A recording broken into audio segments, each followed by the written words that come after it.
Tous les jours, Thomas travaille, joue et achète sur Internet. Il lui arrive aussi de parler avec sa tante Clarissa.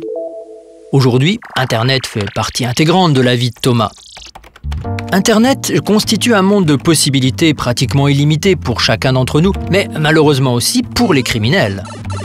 Chaque jour, ils attaquent nos ordinateurs, volent nos données personnelles et confidentielles ou envoient des messages venant soi-disant de banques. C'est comme ça que tante Clarissa a perdu 600 €. Mais les cybercriminels utilisent aussi les ordinateurs pour perpétrer d'autres délits, tels que la fraude ou le vol de données de cartes de crédit.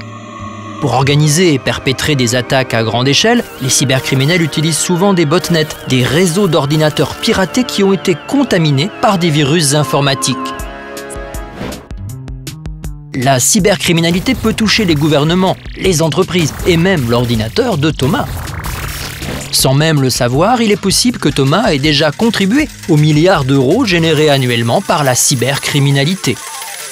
Peut-être qu'il a été parmi le million de victimes de la cybercriminalité chaque jour dans le monde.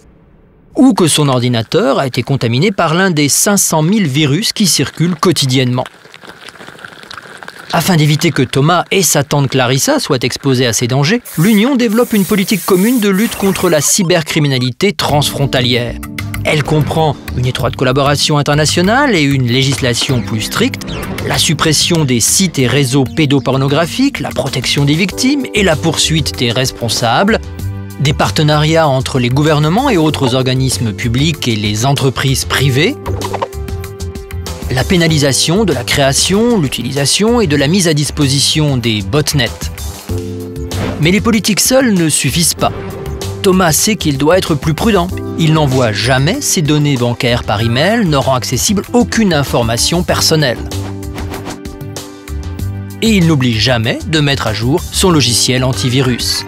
Grâce aux politiques de l'Union européenne et à ses propres efforts, Thomas peut surfer plus sûrement. Il faut juste qu'il garde un œil sur sa tante Clarissa.